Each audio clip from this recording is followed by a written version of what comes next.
Coming up on this episode of Bro, Do You Even Talk Pinball, we're going to go over news and highlights from Expo. We're going to tell you about how to control pinball machines with a mouse and how to get brand new, hot-looking Buffalo pinball hoodies. And then finally, we're going to wrap it up with a review of Deadpool Pinball, finally. All that and more, coming right up. Double super jackpot!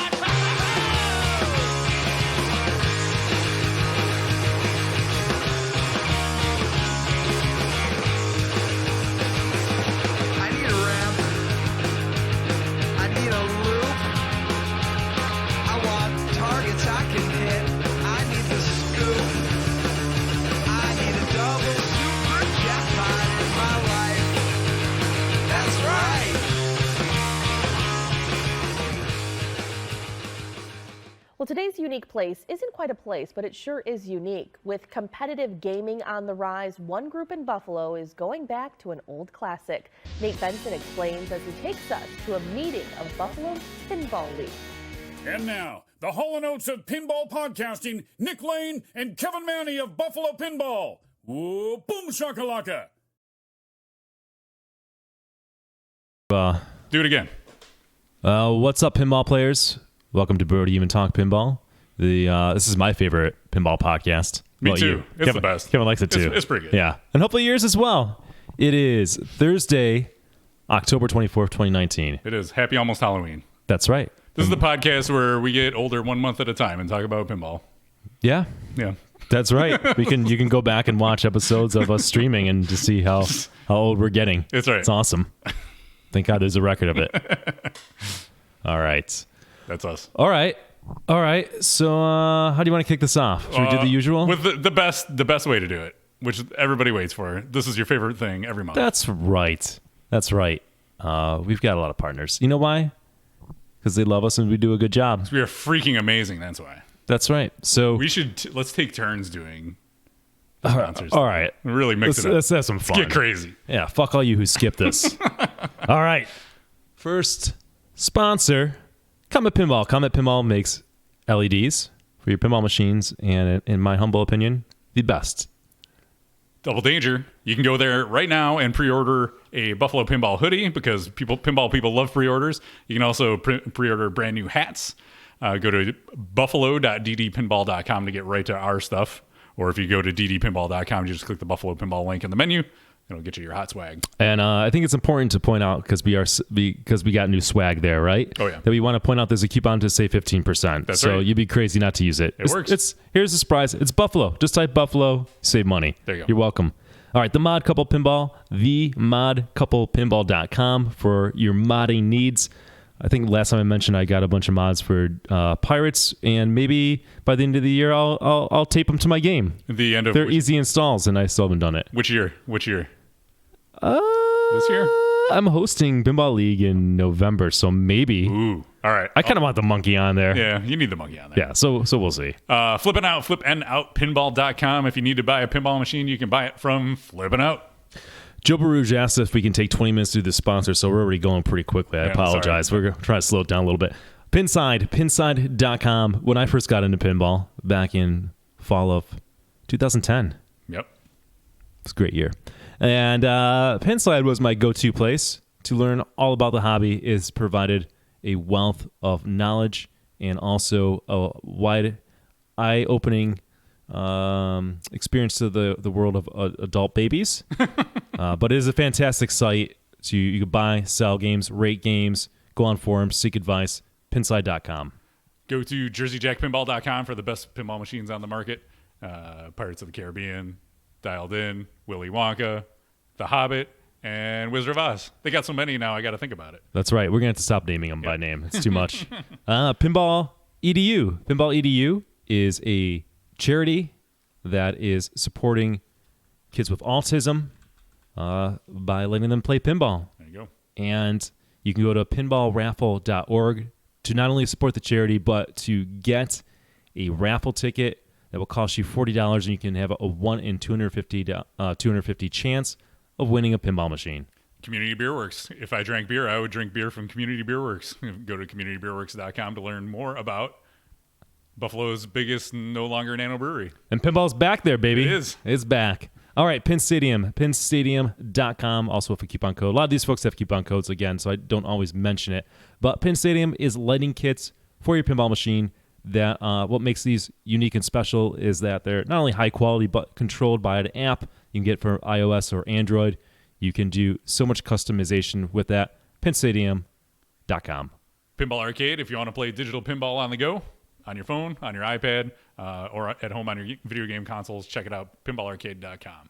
Pinballmix.com. Pinballmix.com has really blown up. Oh, yeah. Right? People have figured out that there's a lot of quality there, and he does an amazing job. So he's been backed up. I think he's catching up. But pinballmix.com, he will make a custom mix for your pinball machine. You send him the music that you want. He does all the magic, makes it sound professional. Don't waste your time and make it amateur hour and try to do it yourself. And if you use a coupon code, you get a free Easter egg and 10% off. That's right. And finally, Titan Pinball, titanpinball.com. Use coupon code Buffalo to save 10% on all the silicone rings for your pinball machines. You get a brand new Jurassic Park. It's going to come with black rubber on it that's going to leave garbage all over your playfield. Throw all that in the trash and replace it with Titan pinball rings. Yeah, I mean, honestly, you go and spend well over $5,000. Why would you have shitty rings on it? That's right. You're just going to have to clean the pinball machine more. It's true. Yep. It's true. You're And saving for yourself all the work diaper in the long wipers run. out there, think about it. Well, they're not going to play their game anyway, so Oh, it's true. it doesn't get dirty if you don't play it, bro. Yeah. Okay. Fair enough. There you go. I love you, diaper wipers. We love you. That's why Indiana Jones is better than Metallica. All right. Let's not get into that. All right. Instead, let's get into the news. Where is it? Where's my thing? Here, that one. Here's the tip. It's the latest Jesus. pinball news. So hot, it's on fire. All right. That's it. There it is.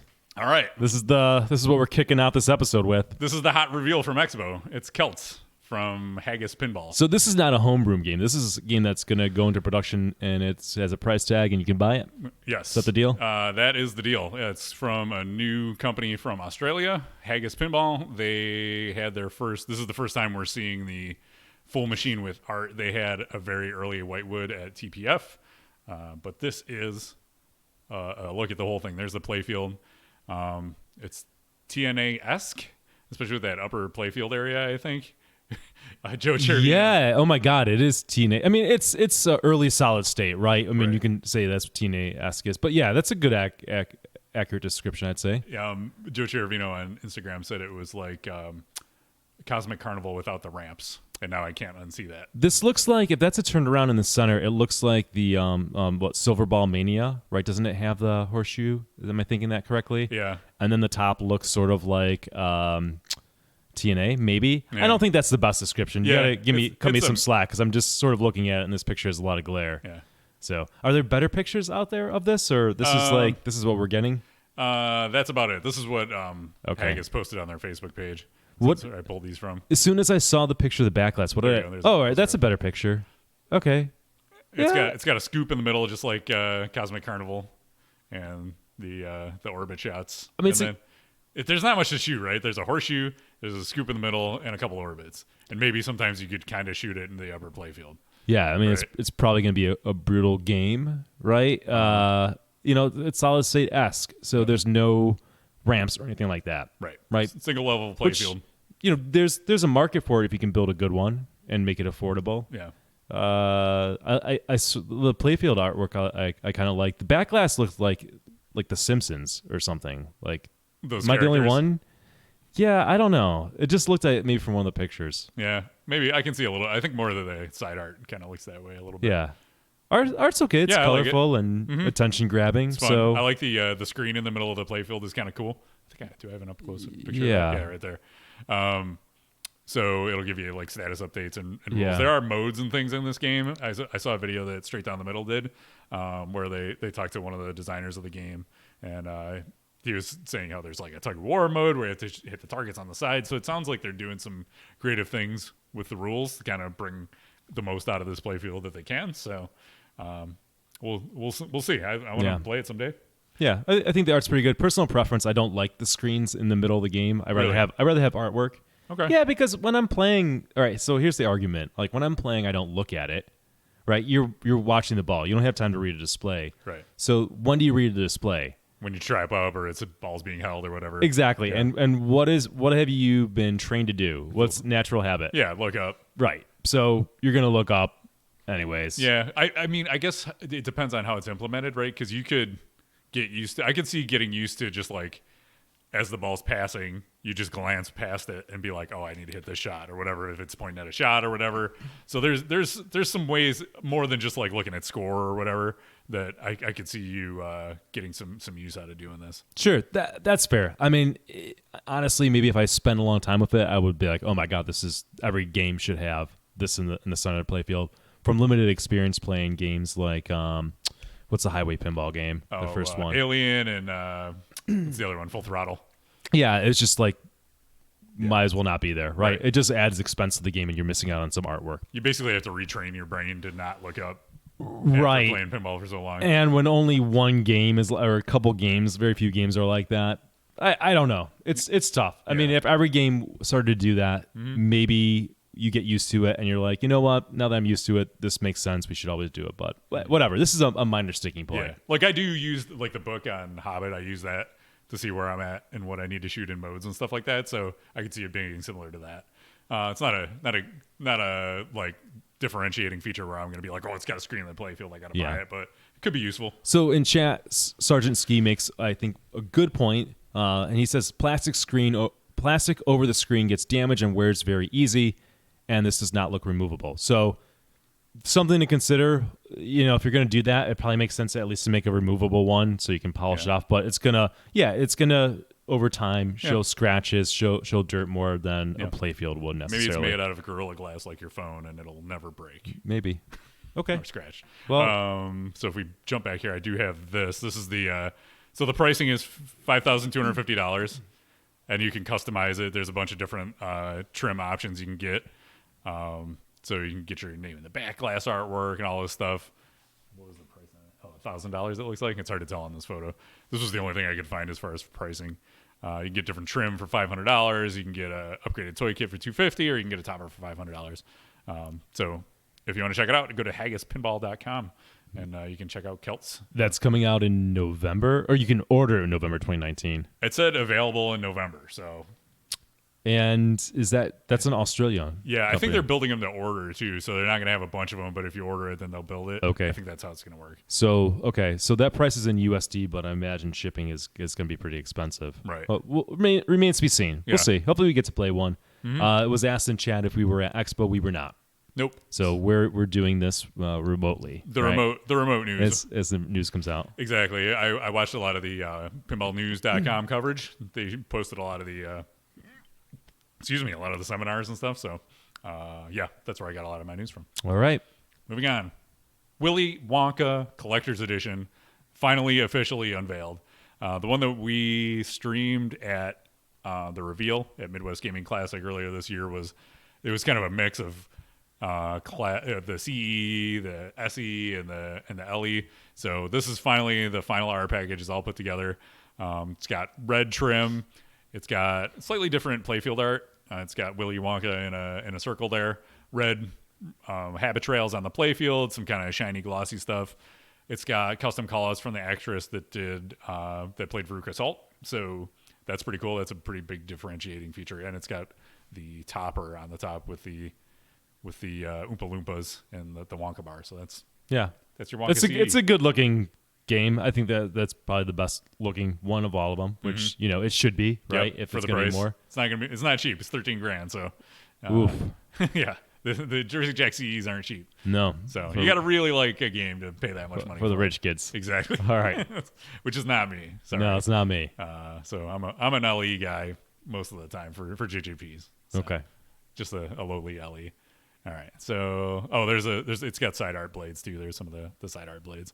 Makes you feel like you're in the factory. All right. Up next is Medieval Madness Remake. Okay. They're running it again. Why not? I guess they've got a market for it. Yeah. MMR-R. Yeah. So, but now it's got the upgraded screen. It's got the big wide screen on it, like Attack from Mars and Monster Bash. It's also got LED lighting, the color changing LED lighting, and it's got a topper. I think I got a picture of the topper here. There you go. Okay. It's a pretty badass topper. That's like it's like molded. Yeah, like characters. So they're like sculpted figurines of the backlash. Yeah, essentially. that's nice. It's cool. Yeah, it's nice looking. I can care less about toppers, but it's nice. Yeah. If you like toppers, this was a good expo for you. There's a lot of topper reveal action. Yeah. It's like, damn, I didn't get this my customers' money on the pinball machine. What else can we do? I guess topper. How can we get $500 else out of somebody? Oh, yeah. Make some plastic toys that go on the top. I mean, that game's pretty cool, Yeah. but you don't have a topper, so I'm not that impressed. Yeah, You might as well throw your machine in the garbage if you don't have a topper. that's right. All right. So that's MMR-R. Pricing's out. I didn't grab it, but I think the top of the line one was like $9 or $10,000. So they're All right, creeping up. Yeah. I guess That's what they it's used to going be one direction. before they did the re-release. I mean, it's still obviously better to get the new one. Is in it my now? book? Well, I'd rather have the new one. Yeah. Personally, new parts. Yeah. Right. The flipper Versus- feel though, it feels different. Yeah. Mm-hmm. I'd have to play them both side by side. Mm-hmm. I think maybe mentally you adjust to it though. Oh yeah. So I don't know. Whatever. Yeah. But yeah, I get your point. It's right. It's like these came out and the price went down and everybody was excited. Now it's just starting to creep back up. Yeah. All right. Speaking of toppers, there's another topper. This is the Black Knight Sword of Rage topper. Did you see the video of this? No. It's awesome. Okay. This is a topper that's I get excited for. So Okay. it's animatronic, and the head moves. He like follows the ball around. Oh, wow. And when he talks, it moves back and forth. He laughs. He throws his head back and he goes.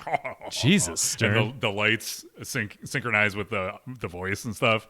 It's awesome. They're so inconsistent I know. sometimes on their own products. Like this is crazy. Yeah. What's some crappy toppers that they put out? The Ghostbusters was kind of weak. The Guardians one is, and like Deadpool is just like the plastic cutouts with some lighting on it Right. to say the name of the game. I mean, the this characters of the game. blows that out of the water. Oh yeah, I don't even want to know what that's going to cost though. Well, yeah. Yeah. That's cool. I mean, again, if you get a hard on for toppers, then this is a good expo for you. This is good news. This one's straight up Topper Viagra. Yeah. Yeah, but if I had a Black Knight, I would get this because that's amazing. Would you? I would. How much would you pay? Oh, God, I don't know. I think the Ghostbusters one was like $400. Remember the big chunky plastic? It looks like thing? a Fisher Price piece It of does. shit. I would not buy that. Right. This This is legit yeah. looking. If that was $400, I'd buy that. Yeah. Well, all right. I don't think it's gonna be. If we use price logic, Yeah. then that'd be $1,000 for that topper. Probably. If it's $1,000, I wouldn't buy Which it. I don't think that they would do $1,000 topper. Yeah. Maybe they just made that $400, which looks reasonable, all Yeah. things considered. Mm-hmm. That'd be I cool. heard they're doing something similar with Jurassic Park too, which could be dangerous. All right. But to me, there's already an animatronic dinosaur in the machine where it counts. So I don't know. First of all, I can't even have toppers. So It's not a factor it's, for Nick Lane. yeah, this is my money's safe. Yep. It was always safe to begin with, but Topper Talk. This is Birdie Even Topper. this is the Topper episode that you've been waiting for. This is it. Nick and Kevin, after how many episodes have we done? 40 some? This is 43, I think. 43? Yeah. Yeah, finally got around to Topper Talk. And Spooky Pinball revealed their topper for Alice Cooper today too. but Not to be outdone. I don't have a picture of it, but I think you'd love it. Really? Sarcastically love it? Maybe. You're shrugging. All right, you can't see Kevin. We're still out of stack screen with the Topper. All right, let's move on All right, to. let's- This is one thing I wanted to show from Expo. It's Krull. So they made like less than 10 of these, and the collector that owns it was awesome enough to bring it out and let everybody play it all weekend. That's nice of this person. Yeah, I so- wouldn't. I thought of you. As You soon guys as- can play it when I'm dead. Yeah, I thought of you as soon as I saw it. So what's cool about Krull is it's got an entire. So it's got the main level playfield, and then it's got, you lift that up, and there's an entire full-size playfield underneath it that is reduced by a lens on the playfield, so you can play the larger playfield shrunk down Holy shit. via the lens in the middle of the playfield. It's pretty crazy, That is crazy. but it made the game like ridiculously expensive. So Yeah, there's two playfields in one machine. two full-size playfields, yeah. All right. So amazing. That was the one thing about Expo that we went 2 years ago now. It was Yeah. 2017. Yeah. And there wasn't a lot in the way of like unique or interesting games to play in the free play area. It was just kind of like usual stuff. There was some, I remember playing like Gold Wings and stuff like that. A few games I had never played before, but there's stuff like that. Krull. There was all these Spanish games that you'd never seen before, like Wolfman and Terrific Lake and all these. They're really weird like stuff you're never going to see again. So I hope they keep that up. It's going to make the show much more interesting. Well, they gotta compete with Texas, right? Right. Like they sort of started getting their ass kicked by Texas. So yeah. So good deal. It looked like a fun show this year. They didn't have it much as far as reveals. I mean, people were speculating that JJP was going to do a reveal. Yeah, that's the bummer because you want like a cool reveal, right? Like we were there for Pirates, and that was amazing. And then it was dialed in the year before, right? Or was that 2 years prior? I think it was the year before. I think it was the year. I lose track of time. Yeah. But anyways. But yeah, JJP has historically made that the Where show do they do reveals now? They don't. They don't do it at shows, it seems. JJP? Or anybody? Well, there was no reveal at Texas this year. Nope.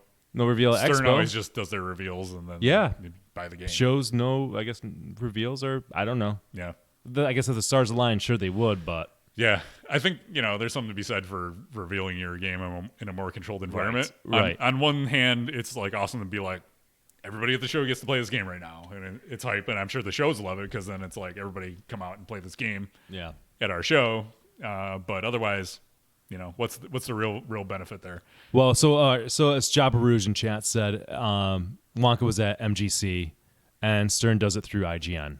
Yeah. So It's IGN's cool to do reveals through. It's smart. I like that it's on IGN because it gets a huge audience. It's funny though, like gamers. looking at the comments, people are like, "Holy crap, how much is this?" Because they're used to paying $60 for a video game, not $9 or $10 for a pinball machine. Right. So it's kind of I like it, and then it also kind of doesn't make sense in another way. Well, not to go off on a tangent, but it's crazy to think that like Atari games were like $50 back in the day, and like a game is only $60 now for like a brand new AAA title. Dude, I remember paying like $90 for Super Nintendo games.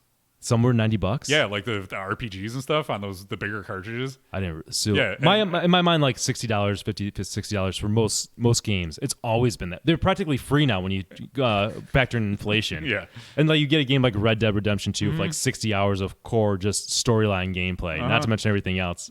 Yeah, it's crazy. It is crazy. Where meanwhile, in pinball machines, you got toppers that cost more than the whole console.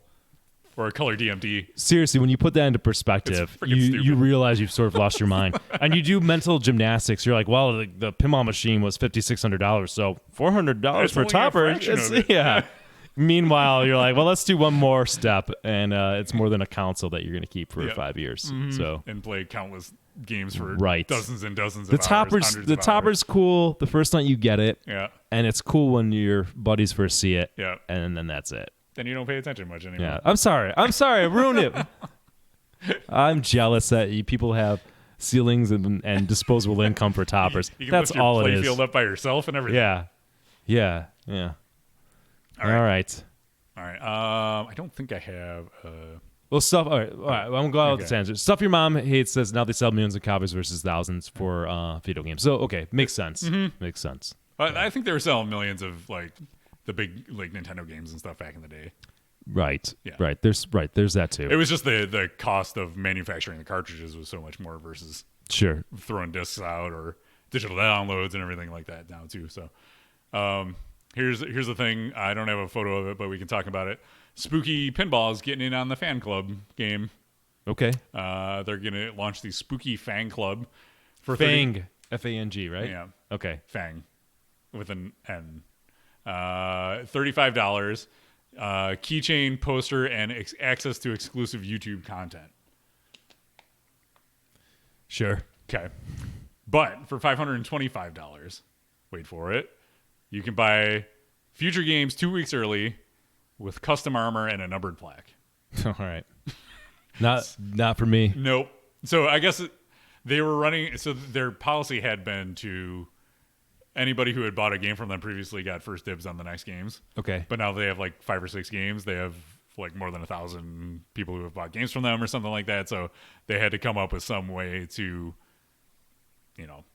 pick out the super fans and let them have early access. Because I guess with not Alice Cooper, the other one, Rob Zombie.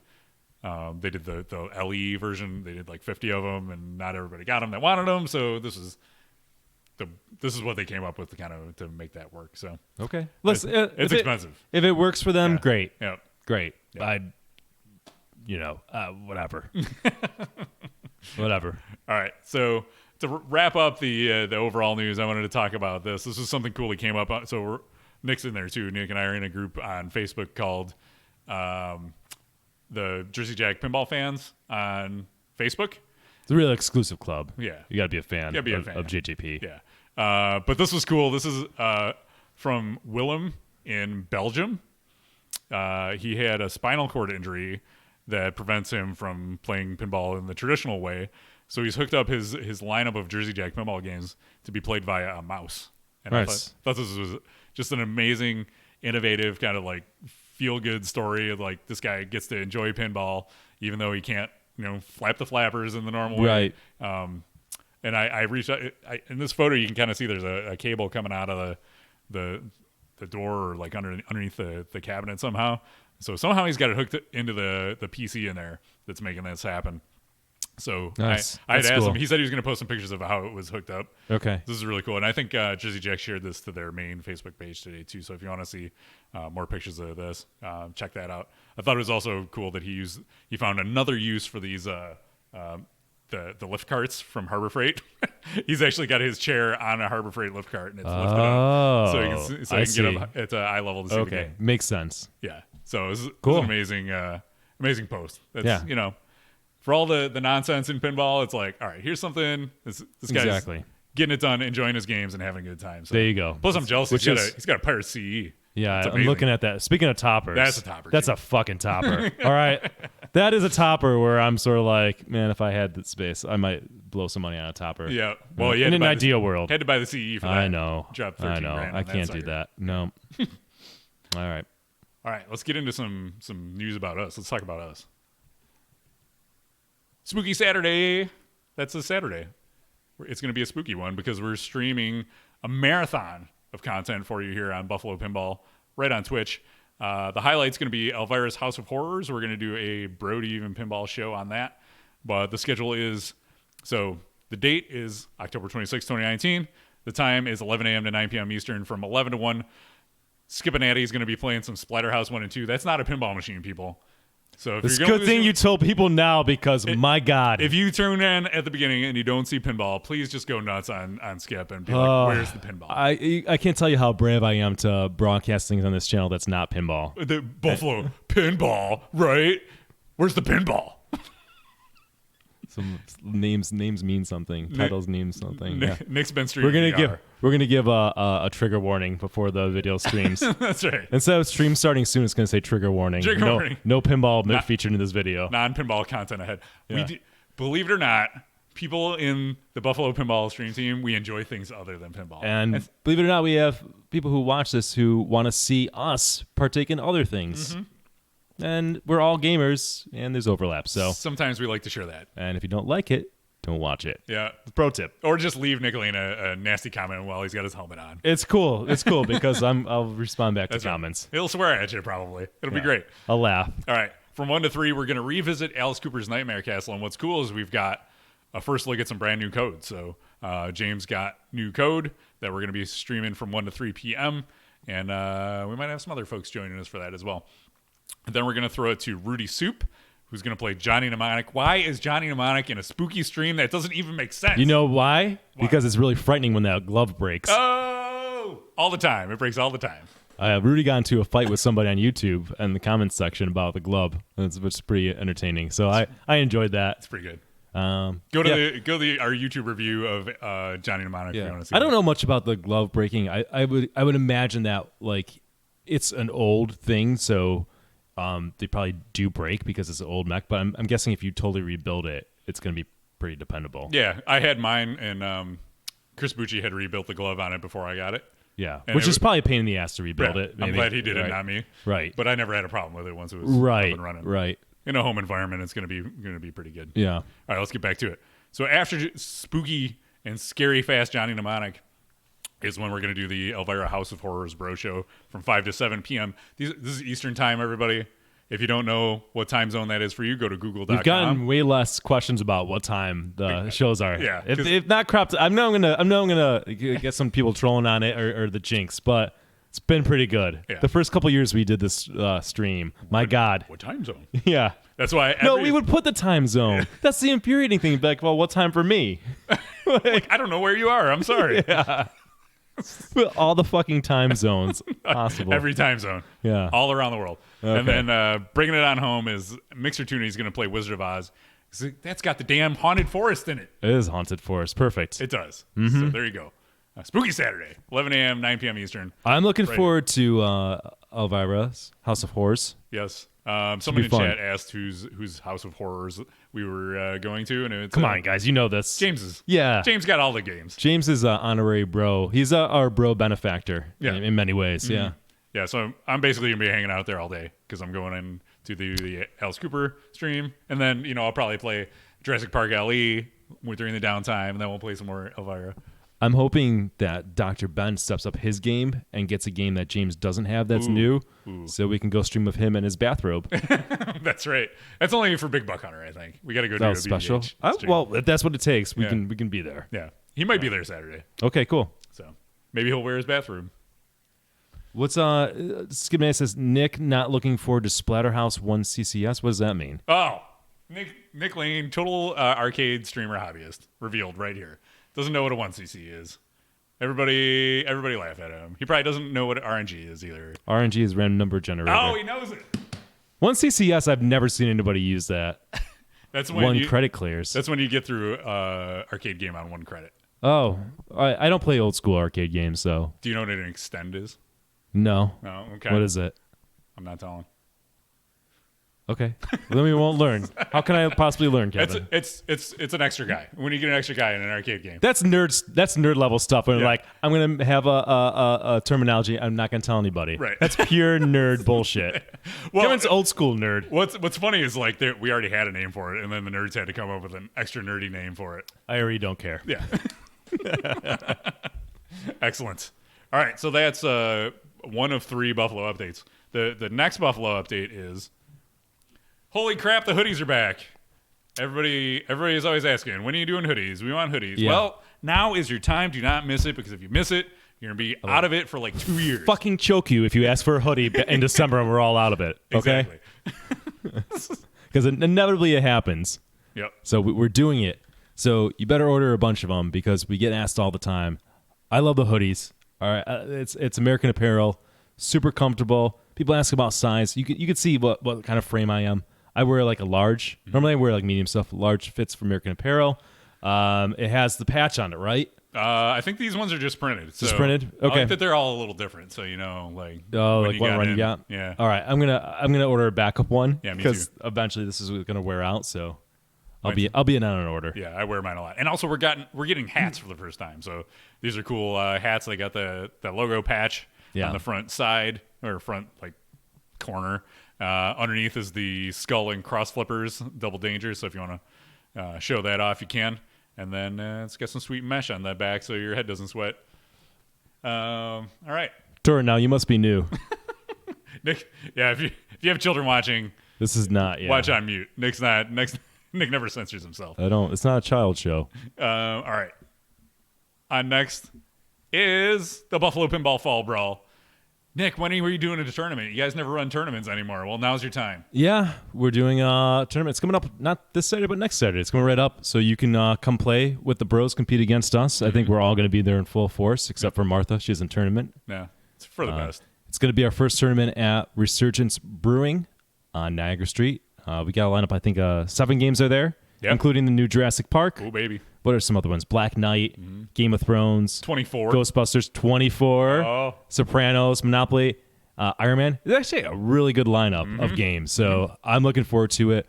We have gone down. We used to do monthlies for a while, and they were fine, especially when we had Game On. Monthlies worked out really well. Yeah. But we're trying to deal with pinball saturation, so now we're doing focused quarterly tournaments, and it's limited to 20 people because we have 7 games. So in match play style, if some go down, etc.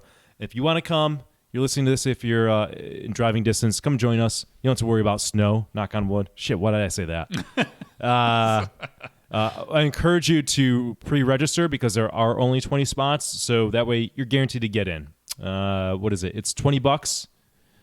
It does not count coining up via coin. All money will be paid out in cash prizes. No trophies, just straight up cash. Mm-hmm. And there's a B division. So if you a B player, you're north of 5,000 in the IFPA ranking, or you're unranked, you will compete against everybody, so you will get IFPA points. But your money goes into a special prize pool that A players cannot touch, and will pay out B players. So something for everybody. Yep. We try to be put ourselves in the perspective of new players and getting people to be able to compete and enjoy. Yeah. So because there it's you not go. fun if you don't feel like you're at a level that can take the first place prize. Like, oh, why would I go and give all my money to the good players or the players who are better than me? So it gives everybody a chance to compete and get a chance to win. Plus, it's $5 less. Yeah, and Resurgence is cool. It's a cool place. So I'm excited to have our first tournament there. Yeah, it looks awesome. I haven't been down there yet, so I'm looking forward to going and checking it out. All right, so let's do some game room updates. By game room updates, I mean I will give game room updates, and Nick Lane will probably talk about VR. Kevin talks about his game room. So I had a big update in my game room this time. I moved all my games around for the first time in a long time. So with Jurassic Park coming in, I got some games going out, which I talked about last month, and I reshuffled all my games to go chronologically. So behind me, it's from my left are the oldest to the newest on the right. And then Swords of Fury's right there right now, which that's going to go out, and that's where Jurassic Park's going to go. So say goodbye to the Lion Man. He's back there for the last time. He's leaving tomorrow or Saturday. So that's going on. I never talked about my Big Buck World upgrade last month, and that's important because I took my Big Buck Safari and I upgraded it to a Big Buck World, which lets you hunt more animals all around the world. You can go to Australia and Asia, I think. Yeah, you got to ask yourself, have you ever wanted to shoot a kangaroo? Now I can. Now you can do it. That's right. Yeah. So basically, it takes Safari and Big Buck Hunter Pro and smashes them all up and puts them all into one game. So if you got a CRT-based Big Buck, that's the version you want. I also got to give a shout-out to viewer Chenti. He hooked me up with some extra RAM and a solid-state hard drive for it. So it loads nice and fast and smooth. And yeah, that's cool. It's got a standard Dell PC in it, and I think he works in IT, so he just had tons of RAM. And That's drives awesome. around. Yeah, So that's nice. He's like, "What kind do you need?" So I took a picture of the RAM stick in it, and he's like, "Oh yeah, I got a box full of those." So he sent me some, and I upgraded it. It's looking good. It's working good. What else? Oh, you guys ready for some show and tell? Look at this thing. Ooh, look at that. That is a Pirates of the Caribbean manual. That was at least one tree killed to produce that manual. We're not only hunting animals, we're chopping down So trees. glossy. Oh yeah, Look at super that. glossy.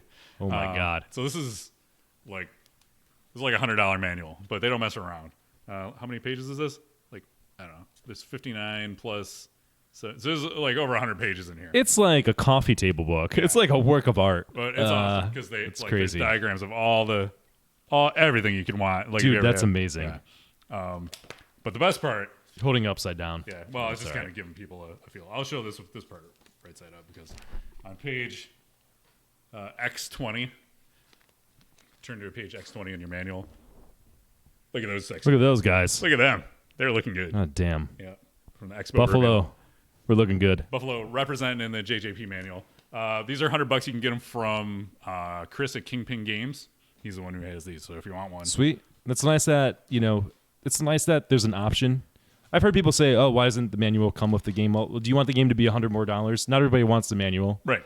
So it's a smart way to do it. And if you don't want it, they have a PDF of all the mechanical stuff online that you can get. Yeah. With this, you get all the extra making of content and the photo of us. So that really makes it worth it. Perfect. It's a good way. It's a good way of handling that. Yep. All right. So the other thing I got was I'm starting to get parts for Jurassic Park. So I got myself a headphone adapter. This is from Pinball Life. It's half the price of this official, quote unquote, official Stern one. Basically, same functionality. It's got a cable that connects to the back box. and you run that down, and then you hook it up to the front. I like these because this is how I get my direct audio feeds out of the games Okay. for the streaming.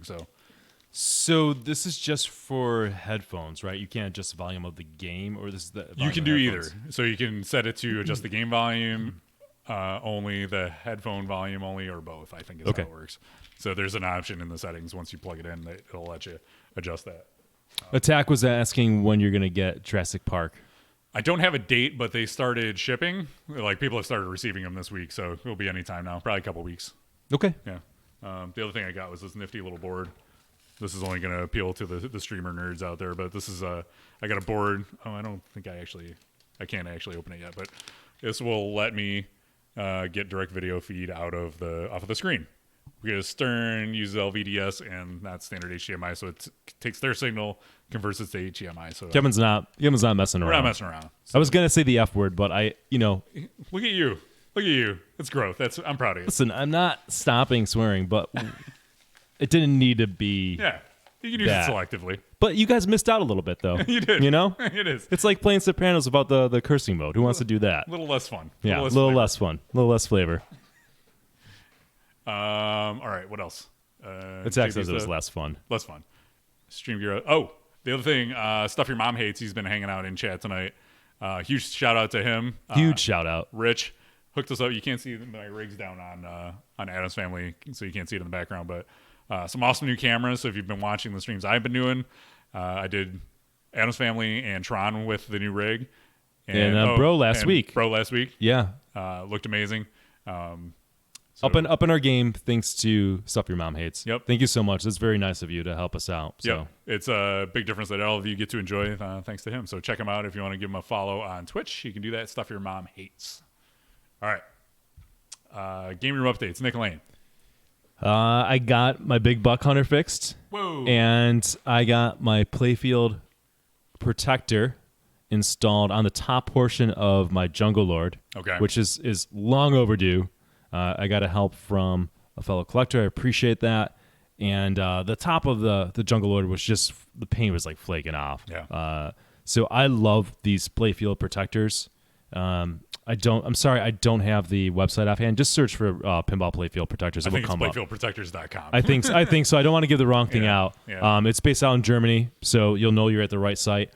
There's so many options to choose from. I think it's almost certainly if your playfield is starting to show wear, and we're talking about like solid states, EMs, and stuff like that.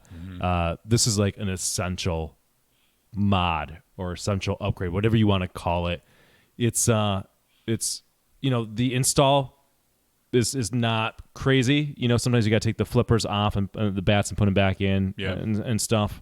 Right, I had to have an adult help me to be safe, but most of you guys can do it with no problem. It took less than 10 minutes to install the top portion on the Jungle Lord, and the nice thing is, even if your game is in great shape, number one, it's going to protect it, which I think we're all concerned about, especially these games that are 40 years old and onwards. And a lot of those games too, even if it's in great shape, the inserts are like cupped, right? So they do weird things to the ball. Well, this will cover it, so the game will play like it's brand new. Yeah. Highly recommend it. Well worth it. There you go. Playfield protectors. Get one. Yeah, I need to get one for my my space shuttle. It's starting to flake in the middle there, about around all the inserts in that kind of grid in the middle. So I'll be doing that in the future. Yeah, I think I need more, so we'll be handling that. Okie dokie. What was wrong with Big Buck? The elk is a pain in the ass mech on that thing. My elk's fallen off several times. This most recent one, like the screw underneath was scratching the playfield. Like I at Pinburg, right? So they have Big Buck Hunter. So the elk's not even on the game because it falls off so much. And you can see on that game it's worn down to the wood around there because the screw underneath the mech has scratched it. It's just a shitty design on that. So kind of fixed it. Yeah. Kind of put some Loctite in like a smooth screw rather than a rounded screw. Ooh, that's Thanks to Rudy Soup for suggesting that. Rudy Soup. Brilliant. Appreciate it. And then of course I've been playing VR. So on our YouTube channel, I've created a VR category playlist. So it's not pinball. You're not tricked into watching it. If you want to watch me play some VR, Kevin saw an episode where I'm crawling on the floor. It's pretty good. And hiding because I was being chased by a killer. just a 39-year-old man on the floor. You know, he's a little scared about imaginary. If that sounds appealing to you. Yes. Now you know where to go. That's right. I'm gonna play some VR tomorrow night for a Halloween theme. Oh, so the viewers can participate in this. Actually, Okay. It's like you're in a haunted house, Okay. and there's a ghost, and you got to kind of get this artifact and take it to a room in the house. But viewers can log on with like a code, sort of like on You Don't Know Jack, like 8 people, and they can set traps in the house that I would trigger, so you can watch. Again, me panic. That sounds like fun. They can like hit things that will like slam doors closed and basically just fuck with me. And that fuck was well deserved in there because it makes sense. How many bits do we have to get Martha in there?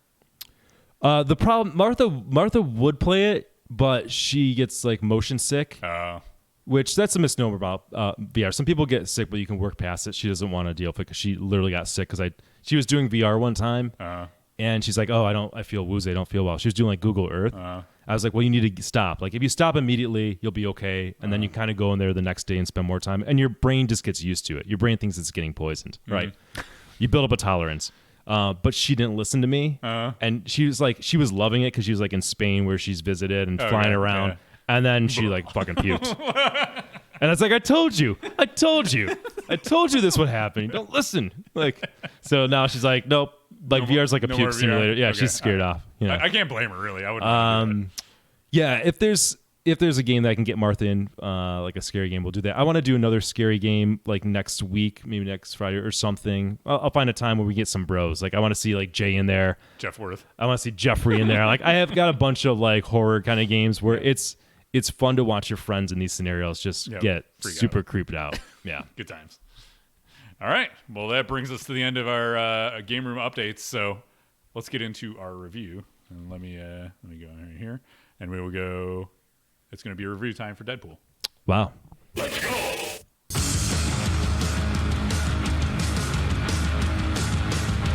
am okay. Looks like there's more, but at least I've gotten laid before. Are you ready for your eye exam?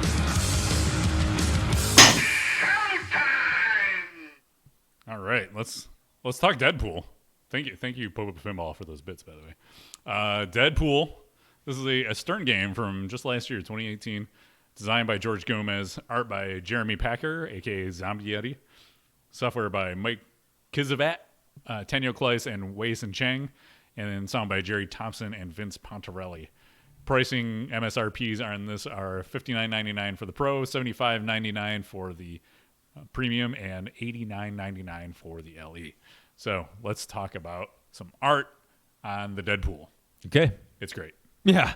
It's great might be an understatement. It's pretty fantastic. Yeah. I think this is some of the best pinball. It goes up there in some of the best pinball artwork, I would say. And they all have their distinct styles between the Pro, Premium, and LE. I've only seen the Pro in person. It's a lot of red heavy. A lot of red. Which makes sense for Deadpool, right? Yeah. At first I thought it was busy when I saw some pictures, and that might still hold true, but it looks really good. I mean, it's busy in a good way where you can kind of spend some time looking at it and enjoying all the detail that's in there. Yeah, it's got, look at that's the side of the Pro right there. That's amazing. Yeah. There's some up close action on the playfield.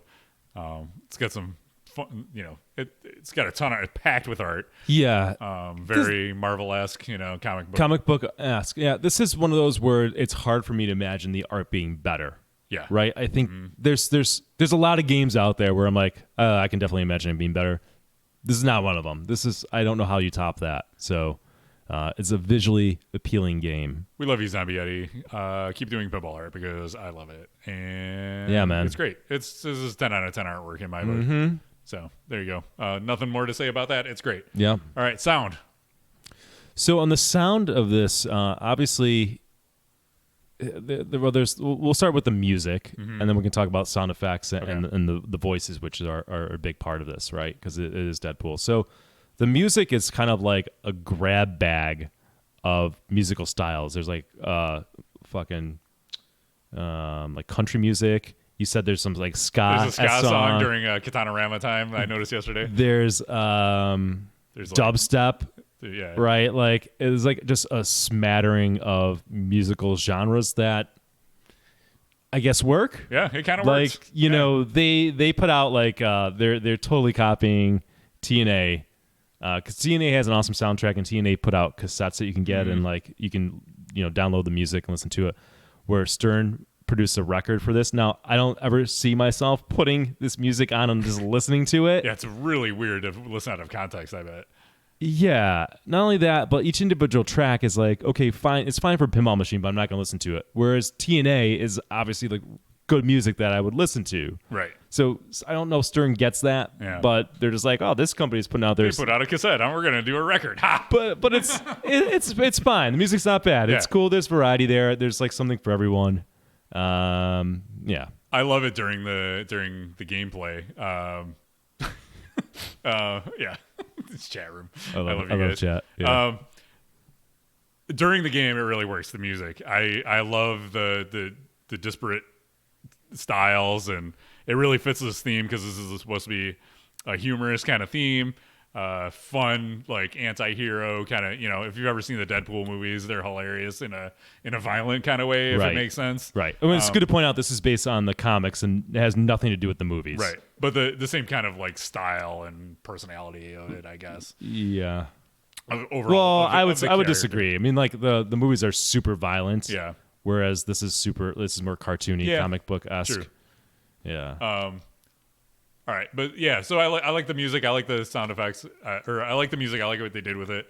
There's not a similar sound package in pinball that I can think of from a musical perspective. Yeah, this is a fun title, right? This is a title that it seems like they were able to have some leeway with it and to have some fun with it, right? They're not super restricted by the license because the nature of Deadpool allows this kind of wackiness to it, right? Right. I can't believe I said wackiness, but couldn't search for a better word. It's pretty zany. Fuck.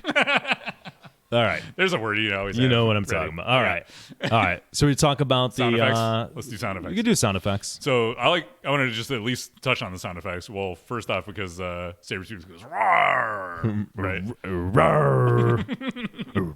Nick does it better than I do. So I can't help do that, like making fun of it. It's kind of cheesy, and Yeah. I don't know if it's great. You rip those spinners, and he's like, "Rawr." It's like when we, it's like the slide whistle. How we make fun of the slide whistle. I don't know, man. It's kind of grating, but so bad it's good. Maybe. And it's also got a lot of like throwback sound effects. So when you hit the spinners, there's almost Defender-esque sound effects. So it's kind of a weird mashup of 80s Oh and yeah, 90s yeah. feel. So like the display on it, which we'll talk about soon, is more like 90s fighting game. But some of the sound effects are The even spinner rips. throwbacks to the 80s. Yeah, I like that. I like it. I It's love cool. it, yeah. I think the pop bumpers have some 80s sound effects to them too, but that's really cool. And then we should talk about callouts too, because it's got callouts not from Ryan Reynolds, but from I forget the actor's name, but he's the guy that does the video game versions of Deadpool. He's the guy that does all the voiceover work for that. Yeah, so I mean, I love the Deadpool movies, and when I heard they were releasing Deadpool, it's like I love what Ryan Reynolds did for that character, and the way he delivers lines. His whole demeanor is perfect for like kind of like that sarcastic approach. So to not hear him in the game and to hear somebody else is sort of a psychological bummer, but the guy does a good job of it. Nolan North. That's the Yeah, Nolan North. He does a good job. So it's unfair to compare him to the movies and Ryan Reynolds. You got to look at it in its own light. He does a good job with the voice. I think my issue with it is Deadpool is supposed to be a comedic, funny character, and I know that they hired some known, if you like, I've seen writers. some known comedy writers. Like if you saw pictures of them, I recognize this guy in that, right? Yeah. But I don't think the game's that funny. Yeah. Like I feel like I should be laughing. These guys should be producing better material. It's Deadpool. So that's where some of the things fall apart in the sound department, is that the bar's set pretty high based on the movie, and the movie's hilarious and you're laughing like from the get-go, where in this game it just falls flat for me. Yeah, and I will say at least they've added more variety to the callouts, because in the first couple of revisions you'd hear the same one-liners over and over again, and we played it a bunch yesterday, and there wasn't like, oh man, I'm hearing that again. I didn't have that experience like I did when I first played the game. Yeah. So Stern did the right thing. I mean, they hired known comedy writers. So I don't fault Stern for this. I'm just surprised that these guys just sort of, I don't know, phoned it in. It's just like, I don't think my taste in comedy is off. I don't know. I don't know if I have high standards or what, but Yeah, it almost seems like you were saying, they were trying to find a balance between the movies, which were super vulgar and violent but hilarious, and also make it appeal to a wider audience. Because if you put all that in a game, you have to either make two versions of it like you did on Sopranos, right? Yeah, or you're limiting your audience. Yeah, maybe the ideal. Maybe if that's the case, if like it kind of like fell flat because they're trying to appeal to a broad base, right? So you miss out on it. Then that's an explanation. I wish they almost did like two versions or something. Yeah. Granted, it's some more work, but you can navigate those waters, I think. Yeah. So I would say I was thinking maybe it was a licensing thing, but considering what they did with the movies, I don't think that's really an issue. They would probably be like, right, go with it, do whatever you want. Correct. That's a good point. That's a good point. All right, so let's talk about what's next. I think toys. There aren't any. Next, What's that? the toys. Yeah, that's his. This is where it's gonna get dinged in the end. Yeah. So, listen, I'm sorry. The little Deadpool, the bobblehead on a spring is just not. I don't want to call. Let's make it a bro rule. That's not. If it's on a spring, It doesn't count. it's not a fucking toy. Exactly. All right. The katana's cool. It's Yeah. not a toy. It's a ramp with a It's with a post that cool locks the shaped ball. ramp. Yes, that's not a toy. So this game on the Pro totally lacks in toys. Yeah. You got to go the premium LE and it gets a disco ball. Yeah. And what else? Anything else I'm missing from the premium LE? I could show you something. It gets where is it? Nick Lane's favorite thing. I pointed out to him yesterday. Yeah, The Deadpool in a hammock plastic. there's a lot of plastic. It turns into What is a it? real. What is it? It's not action figure. butane. Bitter. What is it? Butyrate or whatever. Some the hell it word is. I've never heard in my whole It's life. a piece of plastic. It's a garbage plastic. Yeah, so I mean, it's kind of a bummer. This game lacks in the toy department. Yep.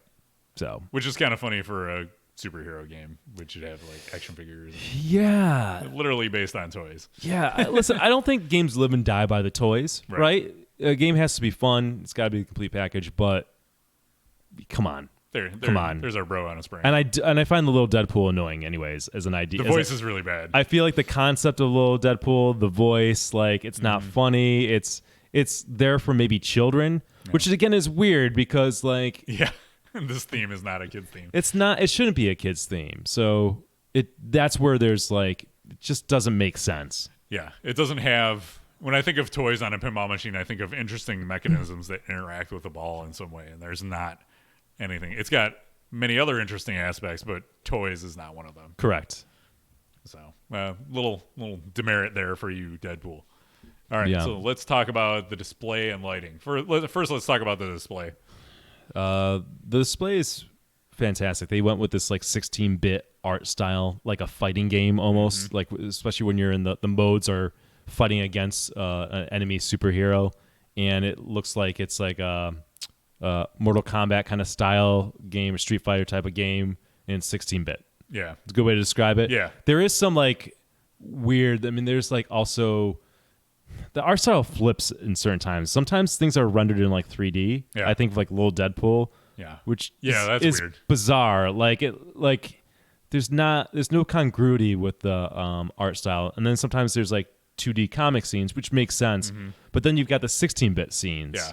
So they're all fine and well. And this is like, again, a minor sticking point, but it's just weird that it's inconsistent. Yeah, I get like when he breaks the fourth wall and you see like the real Deadpool pop up and talk to you. That makes sense. But yeah, like the other, like, oh, we're throwing it over to this. When little Deadpool comes out, he's just like a regular cartoon versus. But I'm a huge fan of the like how they equated the pinball machine to a fighting game, because I played tons of fighting games in the 90s. So that's really appealing to me. And I'm sure, they knew. They're like, this is the generation that played. People who are buying pinball machines are the ones who are in the arcades playing these games. So I love that. So it makes you feel more like you're having a battle with the bad guys. So good job there. Well, I do like the I think you sort of brought this up. I do like the animated Deadpool that breaks the fourth wall and pops up on the screen and talks to the player. Yeah. Like, I mean, that's what Deadpool does. Yep. He's animated well there. Yeah, he is. It's also a different art style, but that's fine. That makes sense. But it's cool. Yeah. Like, I like that. It's a nice touch. Like, there's some thought and creativity that certainly, and some passion that certainly went into designing this machine, right? Yeah. We shit on Star Wars, but that game was so phoned in, it's ridiculous. Yeah. versus like Deadpool, where you can see that there's love, attention, detail, passion, hiring comedy writers, hiring the guy from Zen to do the voice. Like they didn't phone this game in. Right. And I'm sure a lot of it has to do with the flexibility of the license too, because you get Star Wars and it's like, no, it must be this one certain way. And it has to be drawn exactly like this. And you can only show this on the screen. And I'm sure it's a nightmare. Whereas Deadpool, it's like, it's getting more popular, but it's nowhere near that level of notoriety and brand recognition that comes with a game like Star Wars. So yeah, I'm sure they just had tons more leeway to get creative and have fun with it. It's cool. It works. Yeah. That's why, one reason this game stands head and shoulders above Star Wars. Yep. Lighting. So we play it generally in a very well-lit area, but when I've seen this game in darker areas, it's pretty dark.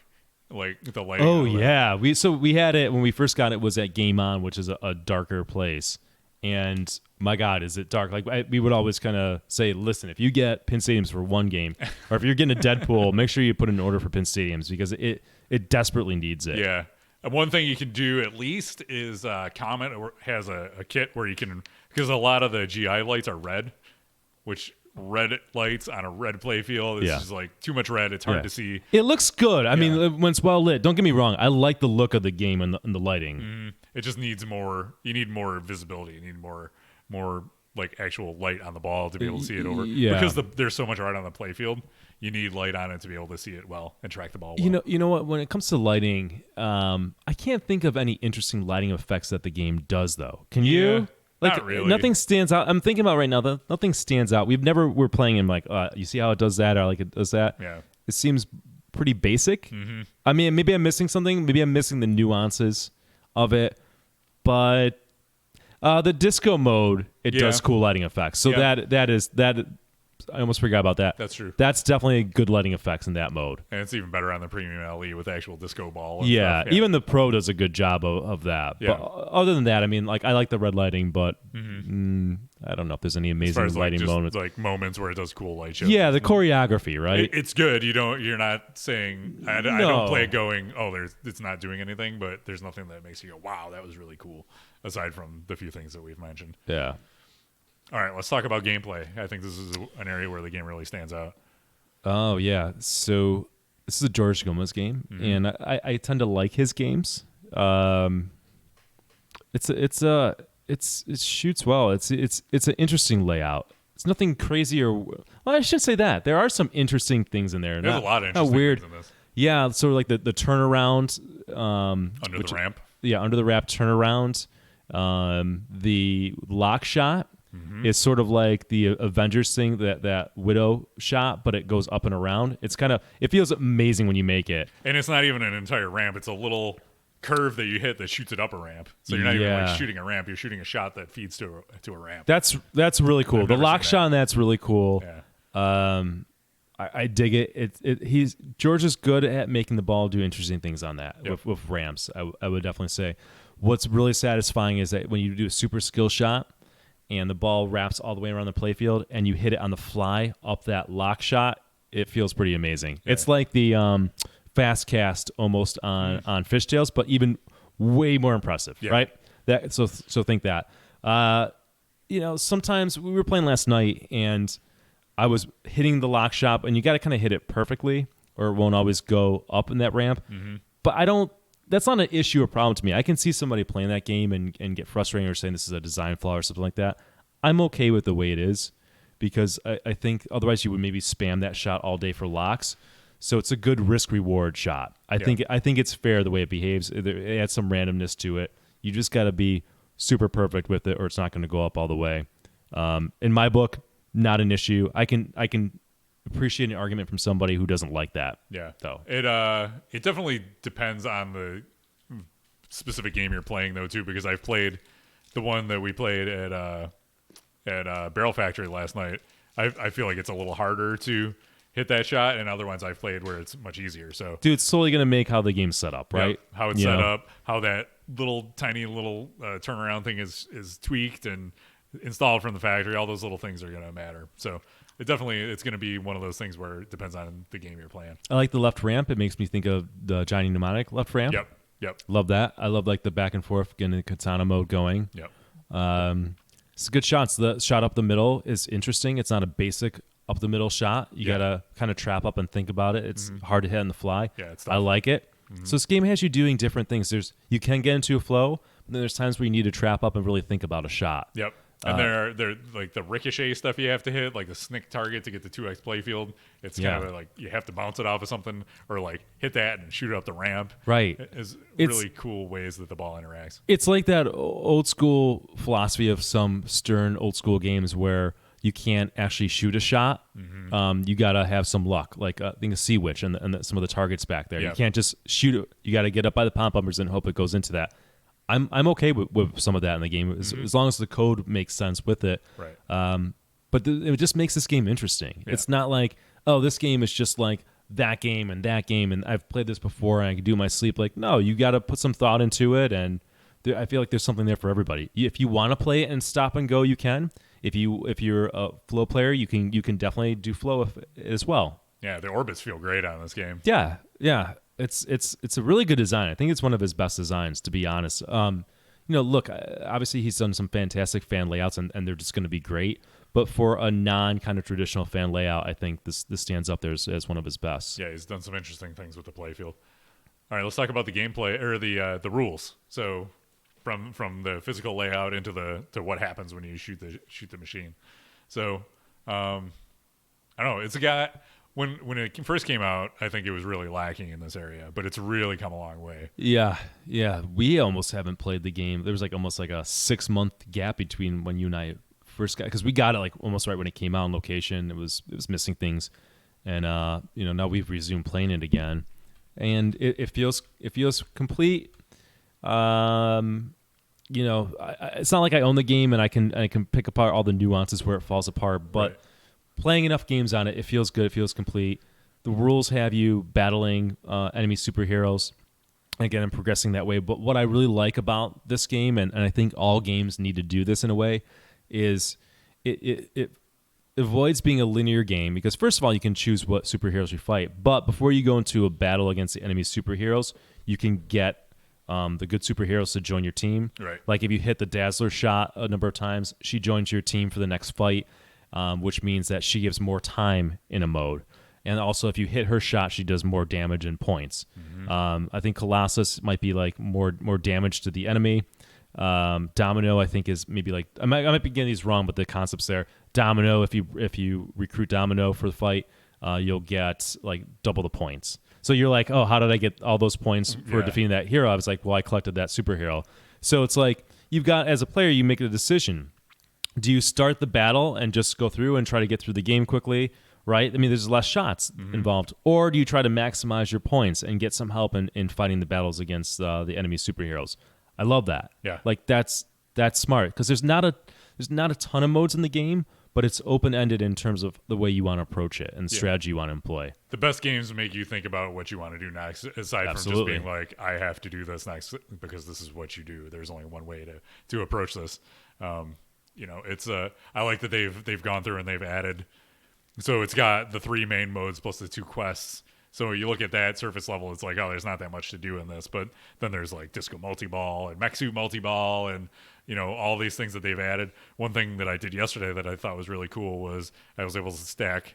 I had Megalodon, the quest going, and I brought in the Ninja Multi-Ball. So they've incorporated lots of stacking. I like that in the games. So it's here's this mode where playing at single ball is tough, but if I set everything up right, I can bring in a multi-ball and really blow it up and have a better chance of getting through it. Yes. Yeah. Dude, there's good rules. Who did the rules for this? This is Mike Kizavat, Daniel Kleiss, and Wei-Sin Cheng. Nice. They did a good job. Yeah. I appreciate this game this game I feel like it stands on its own. It has its own identity. Yeah. Which I can appreciate. Yeah. And games like that have potential space in my collection when you have an original game like that. Right. Don't panic, Flip. I just wanted to touch on this. He says that there's still an issue where Berserker and Katana stop you from being able to initiate big/wizard modes. Tanya commented that code fixing that was coming, so they're still working on it. Still a few small issues in the game, but okay. More to come. All right. Last ability. So Lastability.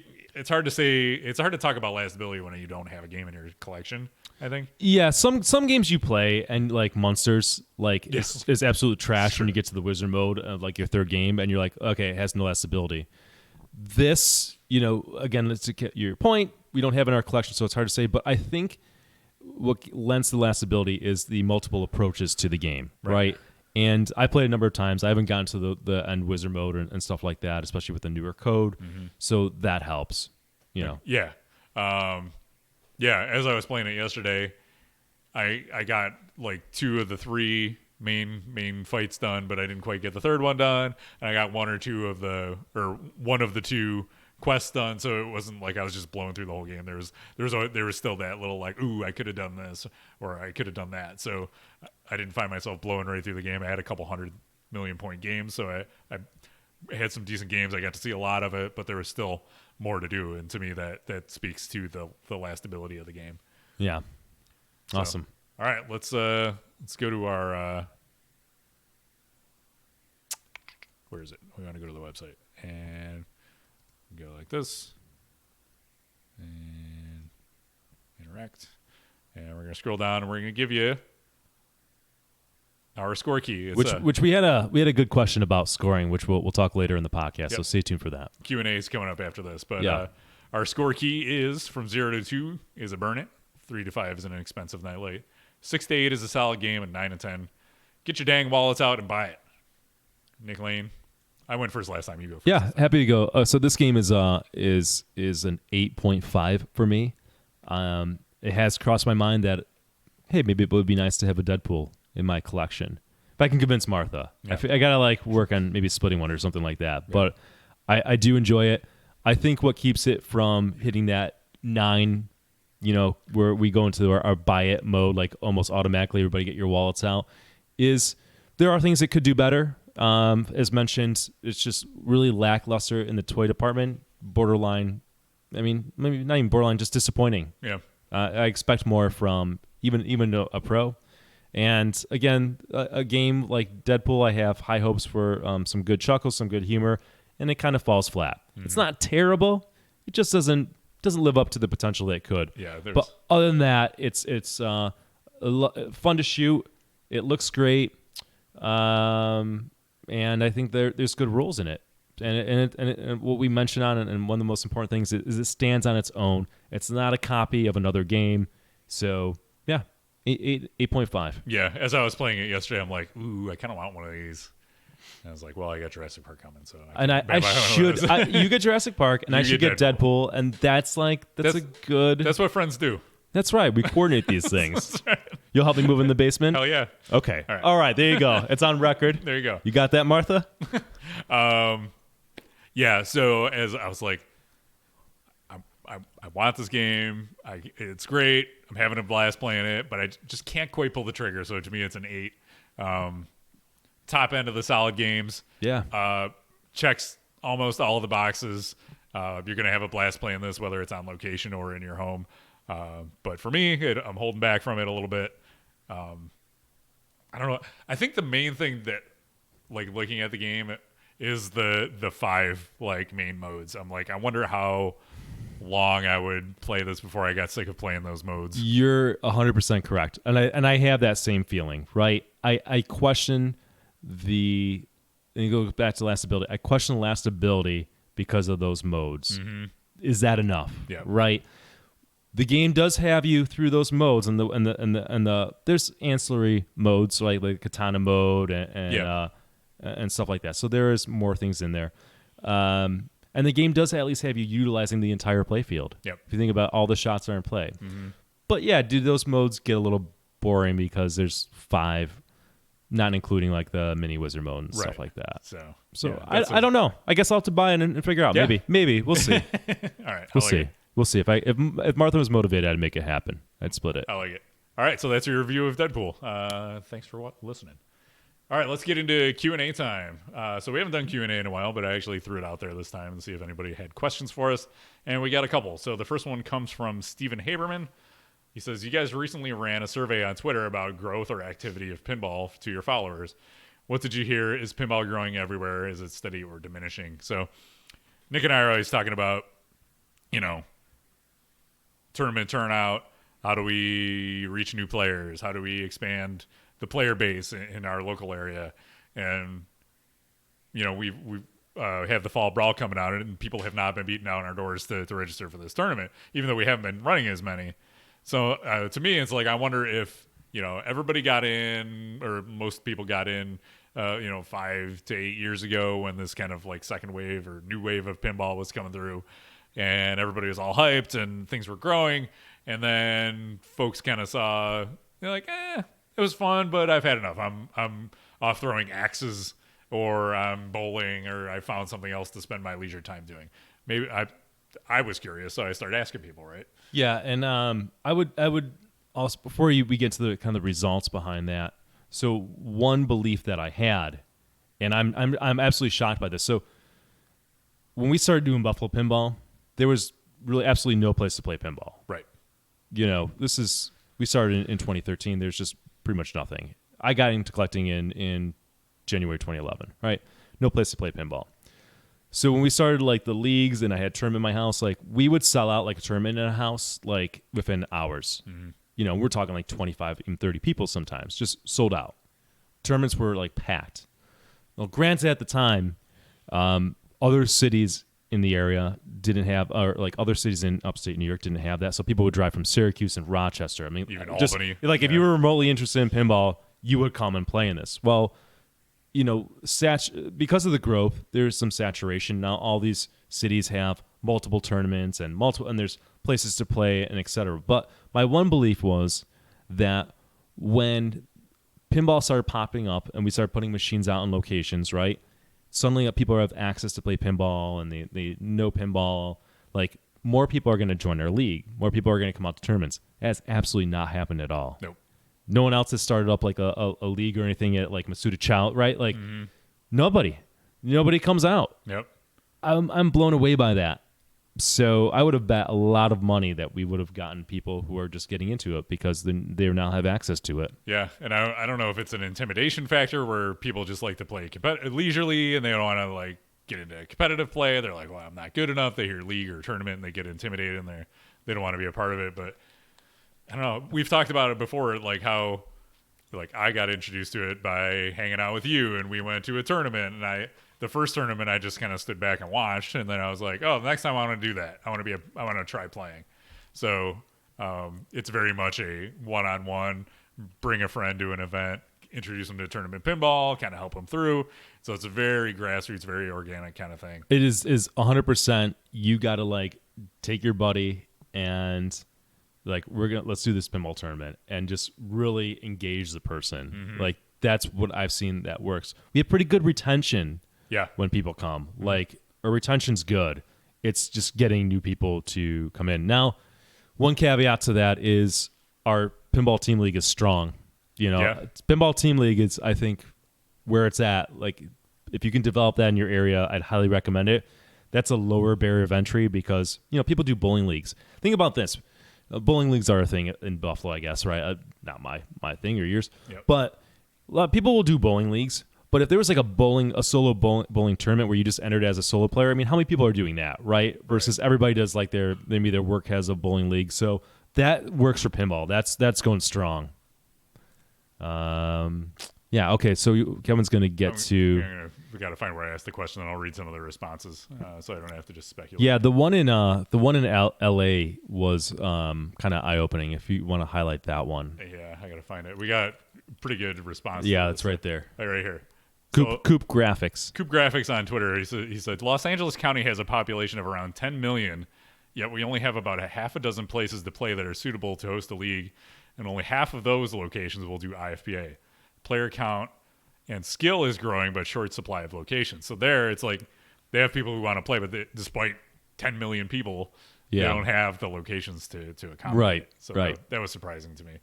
And then Pinball Undesirable says, people have come and gone, but the numbers are about the same. Events are slightly up, and there are more of us willing to travel to compete. Okay. So this is from Chuck Wirt. He says, it's more like 15 to 25 for semi-monthlies, but we also have like 60 to 70 private collections that rarely play on Private collectors. that rarely play on location. That consists of a 32-person league and a 24-person league, both with wait lists. Lots of pinheads in the area, but not a big tourney scene. I think we can. Where's Chuck Wirt located, by the way? It's good for context. Cincinnati, I think. Yeah. Okay, so it's sort of similar. Yeah. We were getting 16, 18 people for our monthlies, which we stopped doing. Tournaments would be like maybe 24 people in the last year or so per tournament.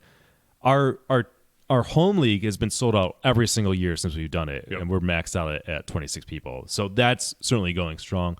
And I find that the players who are collectors, they don't tend to come out to tournaments as much. They'll play in a league or the team league, but yeah, they're not tournament players. Yeah. So we got one from Stacey Borg in Australia. He says they have more events, mainly due to former head-to-head podcast Ryan C. What's up, Ryan?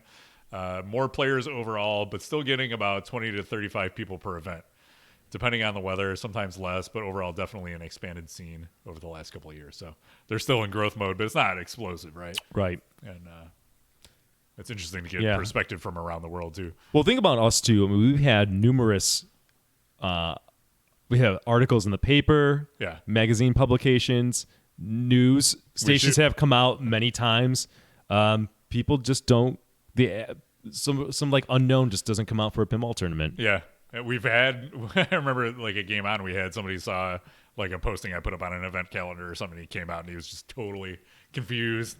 And that group of like, I sort of know this group. Yeah. And they came out, they played one game and then they left. Yeah. I don't know how to, I mean, what can you really do in that case? I mean, there's at the start of the event, we always explain the rules. We say if you're new, we'll explain, we'll walk you through this. We want you to have a good time, but I don't know, it's a barrier, man. Not everybody has the insane passion that we do. You know what I mean? Yeah. Well, I guess we're crazy in that sense. We'll always be the weird pinball competitive people. Exactly. I mean, it's growing. Definitely, it's when people get in, they get hooked, and like you can see Pimberg growing, but sort of on the casual level, it doesn't happen. Yeah. If you want to see the all the responses, they're there. I don't know why my font just reduced down to 50%. But if you go to the Buffalo Pinball Twitter account, look for a post from October 21st where I ask about what the pinball scene's like outside of Buffalo, and you can see all the responses there. Yeah. Thanks to everybody who replied. It was really interesting. We had a little discussion going in our Discord channel as well. Yeah, and if you're listening to this, obviously we have a lot of listeners. You're welcome to hop on our Twitter page and find that conversation and add to it. We're curious to hear what's out there. Yep, we want to know what's going on, and because I think the more information we all have, the more informed decisions we can make. So it helps. Yeah, everybody. we're all trying to grow it, and we care about growth because we love the hobby. And there's more.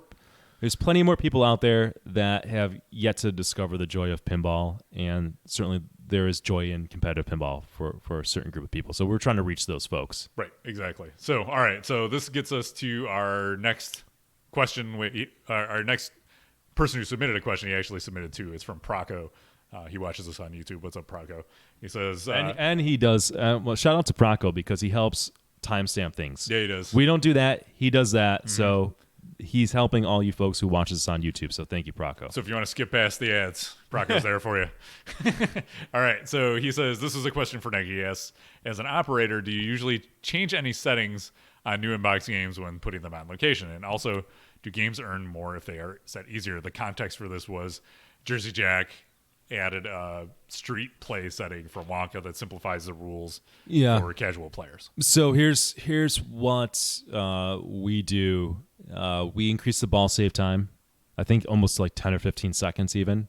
I mean, that seems fair to newer players. We want to let them feel like they got their money's worth.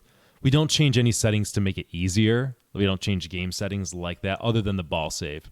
As an operator financial side, we turn off replays, matches. We basically turn off free games. I think free games maybe at some point served use in pinball, but with the price and trying to keep games at $1 or 3 games for $2, it's crazy to give away free games. What other games do you go and play that give you free games? I know that's the thing. But you still have replays on, so you can earn a free game. No, I turn them off. Oh, replays are off?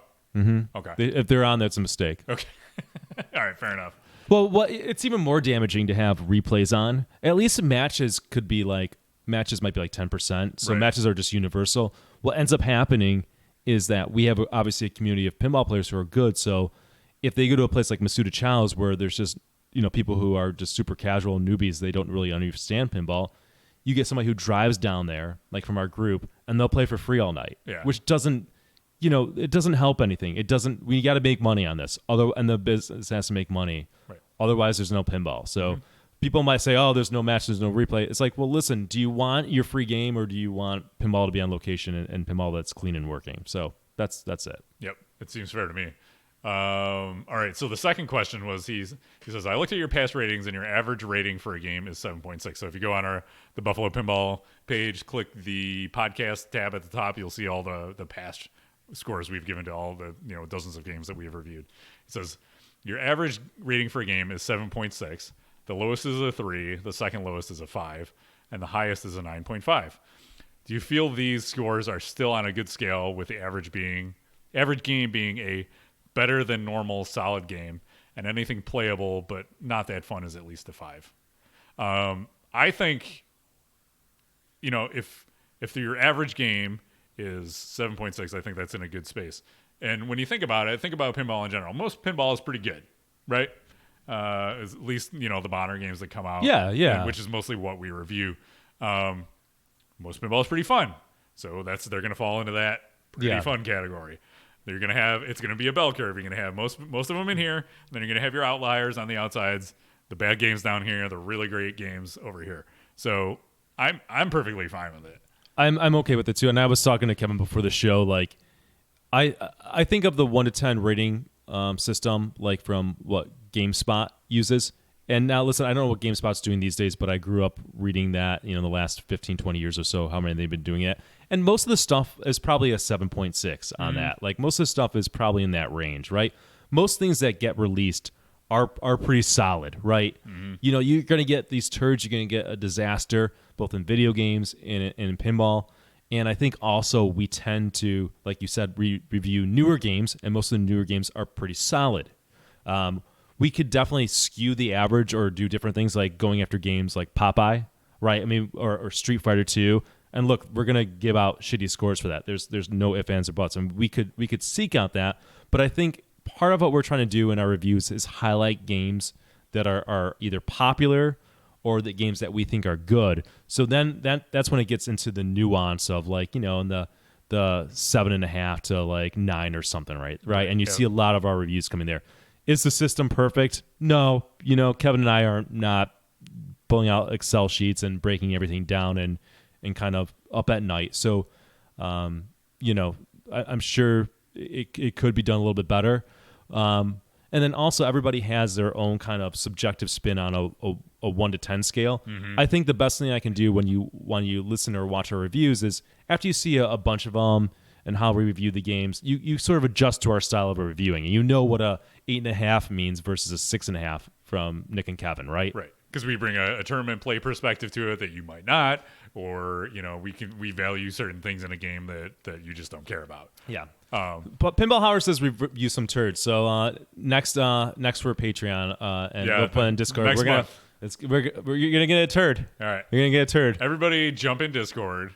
There we go. And leave the terrible game you want us to review. Yeah. And we'll add it to the poll. Yeah. And y'all can pick the terrible game we review. We'll review some terrible games. Okay. We'll have some fun with it. We'll really spread that curve out. That's right. Thunderbirds. Oh man, I wish I could play more than one game of Thunderbirds, and I might be able to review it. But my fingers still hurt from playing it. Yeah, we went to the doctor for that. The concave buttons. All right. Did we review Munsters? Yeah, we did. What did we give it? I can't remember. I don't remember. Who cares? That game's terrible. Maybe probably a 6 I think or it's something. like six range. Yeah. It's lucky it got solid. It's generous. It's lucky it had good art. I don't think I gave it a 6. God damn it. All right. Do we go to the website and check? Go. Sorry for derailing the awesome flow of this amazing podcast, but this is an important question about what I rated Munsters. I know one game I rated too high. You gave it a 5. I gave it a 6. Oh, that's totally appropriate. Yeah, okay. Kevin get put in the solid game category. Solid game. Nah, it's not a solid game. It's got everything but the rules. Shit. It's got everything but the most important thing. Yeah. I rated Aerosmith too generously. What'd you give it? I think I might have given it a 9. Yeah, that's way too. Yeah, that's way too high. I was. You know what? You were high on Aerosmith at the time. You really wanted it. Yeah. When I think of Aerosmith at the time, it's when they came out the new display. I like the art. Like I was a little enamored with it. Yeah. But yeah, that game is maybe an 8 at best at this point. So, but you know, there. I think most of my ratings stand, and I'm happy with them, and they're good. But yeah, you know, I would change some things going back, and as time goes on, that happens. And then you have a perfect example of how everybody has their own opinion, because Tora now says Monster is a great game. Come on, and then you got Pipes FM says 5 is generous for Monsters. So Right. Keep in mind, folks. Yeah. I know this is a very difficult concept to understand, but opinions differ. Well, that's okay. I think most people realize that, right? Some people, you know. I don't know. that's the Go on view. our YouTube channel comments and. Well, that's our first mistake, Kevin. You know, Never trying go to comments. to make sense of nonsense. Like, no, this is factually a better game than that other game. I will say this: when we do reviews, our reviews are like 20 minutes long at least. Yeah. Like we definitely spend time talking about it, so it's more than just a number, right? I think you got to look at that. Even like video game reviews on IGN or GameSpot. I mean, like those are like 6 minutes, 5-6 minutes. So we spend a lot of time trying to back up and discuss why we give it a review and our justification for it. Yeah, and I'm guilty of that too. Like, I'll go check out a video game review and I'll scroll about and see what it got for a number to see if it's generally good. Right. And then if I'm more interested in it, I'll go back up and read about it. Yes. So I'm sure that's what's happening here too. Yeah. Yep. All right, let's bring it on home. Nick Lane, why don't you do the close? I wasn't ready. Okay. First of all, thanks for listening to us. If you're enjoying this podcast, well, it takes time, talent, and there's cost involved as well. And we'd like to ask you guys to consider supporting us in a way. And you can support us in many ways. You can like us on YouTube. You can subscribe on YouTube. You can get a Twitch subscription if you're watching on Twitch. You can even just donate via PayPal at buffalopinball@gmail.com. Whatever you feel like. There's a Patreon as well. You can write a review on iTunes and give us some love. That's if you want to say thank you, we appreciate it, and that stuff means a lot to us. I'd also ask you guys to get your pets spayed and neutered. That's right. All right, Good Kevin job, Manny. Bob Barker. All right, thanks guys, and thanks for watching, and we will see you Saturday for the marathon stream. That's right. Spooky Saturday. Don't miss it. Thanks, guys. We'll see ya. Can't find my mouse. Bye, guys.